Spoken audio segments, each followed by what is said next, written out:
어, 자, 아, 그렇습니다. 월요일 날 각자의 어떤 스케줄대로 하나님께서 인도하시기를 원하고 지혜자의 그런 마음으로 하나님의 말씀도 잘 듣는 오늘과 한 주간 되기를 예수님의 이름으로 축원합니다. 성경 말씀 볼까요? 1절 말씀에 잘 들어야 됩니다. 듣는 게 중요합니다. 지혜로운 아들은 아비의 훈계를 들으나 동사를 주목한다면 듣는 것, 말씀을 들어야 됩니다. 아버지의 말씀을 듣고 하나님의 말씀을 들어야 됩니다. 듣는다는 것은 겸손한 거예요. 여러분, 말하는 게 쉬울까요? 듣는 게 쉬울까요? 말하는 게 쉽습니다. 그래서 제가 성도님들을 존경합니다. 아, 목사 말을 들어주는구나. 저도 설교자가 가끔 그 회중에 대해서 앉아 있을 때가 있습니다. 다른 설교를 들을 때 듣는 게 쉽지 않더라고요. 설교 듣는 게 쉽지 않더라고요. 저만 그럴까? 아니요. 성도들의 마음도 그럴 수 있을 것입니다. 듣는 게 어렵습니다. 상담자, 내담자, 상담자가 어렵습니다. 찾아와서 말씀하는 분은 그래도 에너지가 돋습니다. 그런데 듣는 거 참 어렵죠. 그러나 오늘 이 자리에 있는 우리 모두에게 주시는 하나님의 교훈이 있다면 말씀을 들으라는 거예요. 여러분, 우리는 끊임없이 하나님께 말하죠. 아니요, 저는 기도도 안 하는데요. 아니요, 그렇지 않을 겁니다. 끊임없이 말씀합니다. 속으로도 마음의 묵상도 늘 얘기합니다. 그런데 우리가 훈련해야 되는 것은 듣는 기도입니다. 하나님의 뜻이 무엇일까? 또 하나님께서 나에게 원하시는 것이 무엇일까? 끝까지 하나님의 음성을 듣기를 원하는 거죠. 이것이 훈련이 되어야 되는 것입니다. 들어야 됩니다. 그러나 제가 이 듣는 것이 겸손과 연결할 수 있다는 것이 뭐냐면 1절 후반절에 거만한 자는 꾸지람을 즐겨 듣지 아니하느니라. 여러분, 교만한 사람들의 특징 중에 하나가 안 듣는다는 것입니다. 안 들어요. 그래서 정치도 그렇고요. 권력이 쌓여지면 자꾸 옆에 있는 사람 얘기 잘 안 듣습니다. 특히 쓴소리를 잘 안 들어요. 그래서 십상시처럼 주변에 간신들만 모여들기 시작합니다. 그러니까 좋은 말만 하는 걸 자꾸 듣고 싶어 하는 것이죠. 그러다 보면 문제가 생기는 겁니다. 뭐 정치 얘기를 떠나서 우리의 인생도 마찬가지입니다. 때로는 권면하고 때로는 누군가에게 있어서 쓴소리를 듣는다 할지라도 그것도 나에게 양약이 될 것 같은 그런 마음, 특별히 이 예배자의 마음은 때로는 선지자적인 음성을 들을 수도 있어야 됩니다. 언제나 기복적인 복만을 얘기할 수 있는 건 아니죠. 책망을 또 들어야죠. 권면을 듣기도 해야죠. 목자라고 했던 그 목자가 이 한자가 칠목이라고 그랬지 않습니까? 때로는 아픈 얘기도 좀 들어야죠. 그래야만 우리에게 하나님의 더 큰 은혜가 시작되는 것입니다. 자, 이제는 들었다면 귀에 대한 얘기였다면 입술에 대한 얘기입니다. 2절 말씀에 사람은 입의 열매로 인하여 복록을 누리거니와 마음이 괴세한 자는 강포를 당하느니라. 여러분, 말이라는 것은 CR이라고도 하는데요. 말은 마음에 그리고 생각에서부터 언어로 나오는 것입니다. 그러니까 사람들의 워딩, 말을 들어보면 그 사람의 생각과 의지를 느낄 때도 있습니다. 부드러운 말을 하려고 노력해야 되고요. 그리고 격려하고 칭찬하려고 노력하는 그런 입술이 되어야죠. 그러니까 입을 지키는 거예요. 컨트롤하는 거죠. 3절 말씀이 그런 의미입니다. 입을 지키는 자는 자기의 생명을 보존하나 입술을 크게 벌리는 자에게는 멸망이 오느니라. 그 말을 컨트롤하는 것, 야고보서 3장에도 말했지만 작은 배의 키와 같이 작고요. 아주 작은 것이거니와 근데 이 입술이 우리의 혀가 온몸을 지배하기도 하고요. 그리고 이 말 한마디가 상대에게도 큰 영향을 미치기도 하는 것이죠. 그래서 무슨 누구의 말처럼 때로는 침묵이 중요할 때도 있습니다. 때로는 침묵하는 거예요. 듣기를 힘쓰는 것이죠.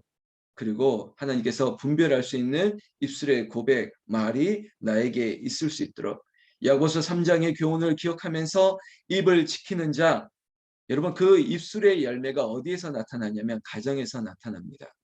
배우자에게 나타나고요. 그리고 우리의 자녀들에게 다음 세대에게 우리의 입술의 열매가 습관이 그대로 이어지게 되는 것이죠. 제가 어렸을 때 주일학교에서 한 부장 선생님이 뭐 부흥회처럼 그때는 막 제가 어렸을 때는 통합축교회를 다녔거든요.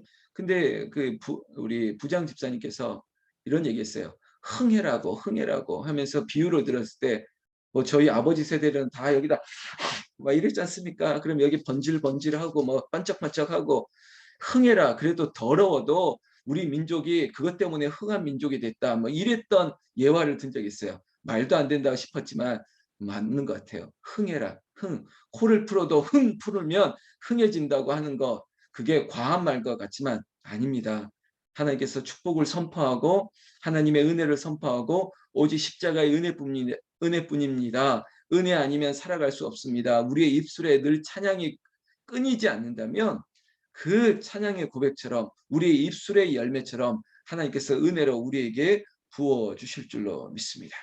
여러분, 기도가 많아지고 우리의 말은 줄어들고 그리고 듣는 귀가 열리고 하나님의 음성을 듣기를 사모하는 그런 저와 여러분들의 한 주간 되기를 예수님의 이름으로 축원합니다.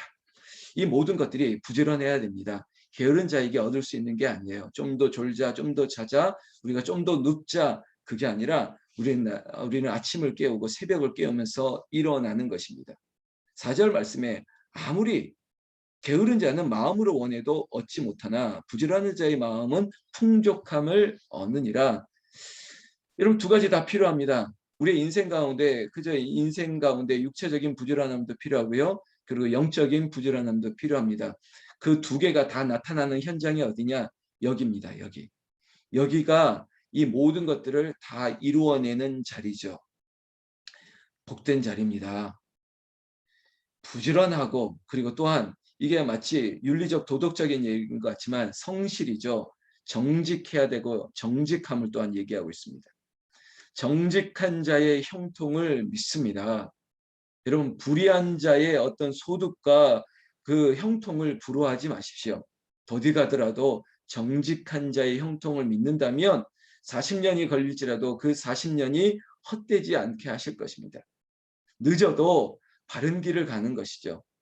여러분 억울해하지 마십시오. 후회하지 마십시오. 하나님께서 반드시 우리에게 상상할 수도 없는 은혜, 그런 은혜를 여기 있는 저 여러분들에게 주시기를 예수님의 이름으로 축원합니다. 축원합니다.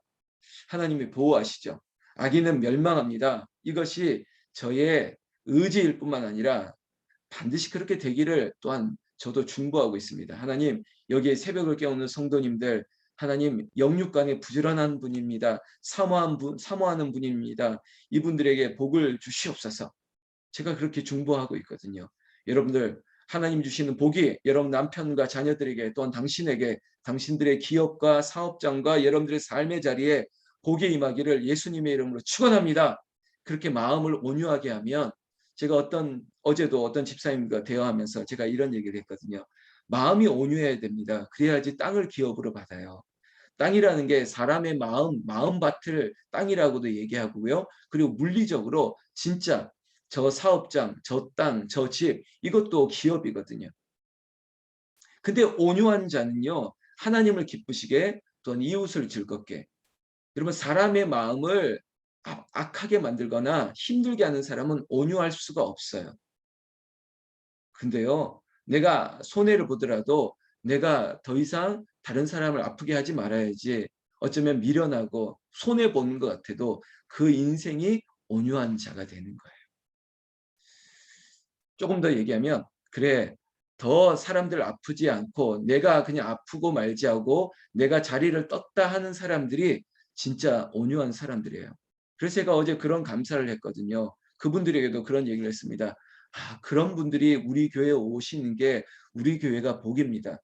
온유한 자들이시기 때문에 그런 분들이 왔기 때문에 교회가 복이고 저에게 복이고 당신들에게도 복이 임할 것입니다. 나는 축복합니다.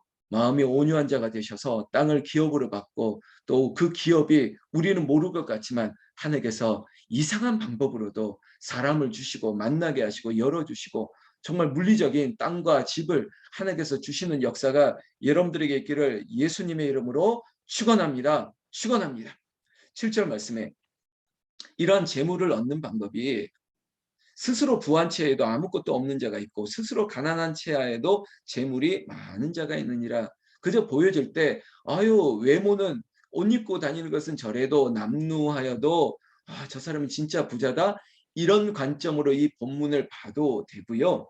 제가 조금 전에 말했던 것, 우리는 세상에는 미련한 자 같잖아요. 나도 누구처럼 막 싸우고 피켓 들고 나도 끝까지 내 지분을 지켜야지 이러려고 하는 사람이 아니라 양보하고 내가 떠나고 내가 침묵하는 것. 그러나 그게 남들 보기에는 아이고 졌다고 보기도 하고 미련하다고 손가락질 할지라도 그 사람이 영적으로 부한 사람이에요. 그런 사람에게 하나님이 재물을 주시고 복을 주시는 것이죠. 8절 말씀에 이런 말씀이 있죠. 사람의 재물이 자기 생명의 속전일 수 있으나 가난한 자는 협박을 받을 일이 없느니라. 이런 거예요. 내 목숨보다 소중해. 내가 내 목숨을 내놔도 이거는 내가 줄 수 없어. 이게 미련한 거예요. 이 속전이라는 것이 만약에 강도를 만났을 때 이 주머니에 있는 돈을 내놓으면 너 생명을 살려줄게. 막 이런 뜻으로 쓰여지는 단어예요. 여러분, 우리가 사는 게 중요하지. 우리의 영이 사는 게 중요하지. 그 자리 지키는 게 중요합니까? 이 직을 지키기 위해서, 이 지분을 지키기 위해서 내 영이 죽어가는 것을 견디겠다고요? 그게 미련한 자고 그게 악한 사람들이죠. 여러분, 여러분들이 지혜로운 자가 됐고요. 온유한 자가 되었어요. 여기에 후회할 필요도 없고요. 지금은 우리가 미련해 보이나 그러나 그리고 그 사람들이 보기에는 가난한 것처럼 보이나 하나님께서 우리가 상상할 수 없는 복을 주시게 되고 결국은 시간이 지나면 알게 됩니다. 여러분 믿으세요. 그게 하나님의 원리입니다. 그게 의로움이에요. 9절 말씀에 의인의 빛은 환하게 빛나고 악인의 등불은 꺼지느니라. 지금 처음에는 기세등등하고 우리가 이긴 것 같이 보여도 마치 유라굴라의 강풍을 만나기 전에 사도 바울을 태우고 로마로 갔던 배에 있는 선장과 선주들과 그리고 많은 군인들이 봐라 너는 안 된다고 했지만 우리가 우리 말대로 하니까 이렇게 정말 순풍에 돛단 듯이 잘 나가고 있잖아. 그러나 사도행전을 보면 얼마 안 돼요. 유라굴라는 강풍을 만나가지고 거의 죽기 직전에 이릅니다. 이런 거예요. 온유한 자는 지켜주시면 불의한 자, 사람을 악하게 만들고 힘들게 했던 악인은 등불이 꺼지는 거예요. 교회도요. 촛불이 꺼지고 촛대가 옮겨지면 교회가 아니라니까요. 우리의 인생도 마찬가지예요. 당신들의 인생 가운데 성령이 떠나면 성신이 떠나면 그거는 문제가 생긴 거예요. 등불이 꺼지면 끝난 거예요. 근데 하나님께서 의인의 불은 환하게 비춰주신다는 거예요. 지금이 희미한 것처럼 보이나 아니요. 하나님께서 성령의 기름을 부어주시고 늘 공급해 주시는 은혜로 하나님의 백성들 의로운 자 죄를 자복하고 회개하고 십자가 은혜를 사모하는 우리들에게는 하나님께서 정오의 빛과 같이 정말 일곱 빛과 같은 역사 그런 칠광의 역사를 하나님께서 부어주실 줄로 믿습니다. 믿습니다. 칠광. 이 칠광이라는 게 성경 말씀에 있거든요. 칠광. 일곱 빛과 같은 교회. 그래서 저기 모래내에 가면 칠광교회가 있습니다. 칠광. 이름 재밌죠? 꼭 이런 거 얘기하면 꼭 오광만 생각하십니다. 오광 말고 더 좋은 광이 칠광입니다. 칠광교회가 있어요. 또 곁길로 나가네. 빨리 끝내야 되는데. 왜냐하면 그 칠광교회에서 저를 한번 초대한 적이 있어가지고 제가 가서 뭐 교회 이름이 칠광도 다 있네 라고 했는데 성경 말씀이더라고요. 일곱 빛과 같은 교회. 자, 성경 말씀 오늘 다시 봅시다. 마무리합니다. 12절. 소망이 더디 이루어지면 그것이 마음을 상하게 하거니와 소원이 이루어지는 것은 곧 생명나무니라. 충주에 있는 성도님들 더디 가는 것들을 두려워하지 마십시오. 우리 삼송에 있는 성도님들 더딘 것을 두려워하지 마십시오. 소망이 더디 이루어진다고 절망이 아닙니다. 잠시 마음이 힘들고 상할 수는 있으나 그러나 하나님께서 의로운 자의 형통을 반드시 생명나무로 하나님께서 더 뿌리가 깊게 세우시고 올려주실 줄로 믿습니다. 기다리는 분들에게 이 말씀 꼭 드리고 싶어요. 소망은 사라지지 않습니다. 소망은 없어지지 않고요. 소망은 더 깊은 뿌리를 내리고 우리가 상상할 수 없는 그 큰 나무 거목이 되게 하실 것입니다. 이 자리에 있는 여러분들이 그런 은혜가 있기를 예수님의 이름으로 축복합니다. 그러기 위해서 우리가 불렀던 찬양처럼 말씀을 들으셔야 돼요. 주의 말씀 듣고서 13절에 말씀을 멸시하는 자는 자기에게 패망을 이루고 계명을 두려워하는 자는 상을 받는지라. 계명을 두려워하는 자, 말씀을 경외하는 자, 여호와의 말씀을 경외하는 자, 말씀을 듣고 행하는 자, 그런 분들에게, 그런 인생들에게 환하게 주의 빛을 비추어 주시고 주의 말씀이 내 발의 등이요 내 길의 빛이니이다. 시편 119편의 말씀 아닙니까? 우리의 인생을 그렇게 비추어 주시기를 오늘 하루를 한 주간을 우리의 일터와 사업장과 가게와 우리 가정과 모든 인생 가운데 저에게도 하나님께서 밝혀 보여주시는 인생, 우리 교회가 좋은 교회를 뛰어넘어서 하나님의 영광을 위한 위대한 교회 되기를, 하나님의 영적 300명의 기도원의 용사들을 위한 여러분들의 천병이 되시는 새벽 용사들에게 축복의 복을 더해 주시기를 예수님의 이름으로 축원합니다. 축원합니다. 기도하겠습니다.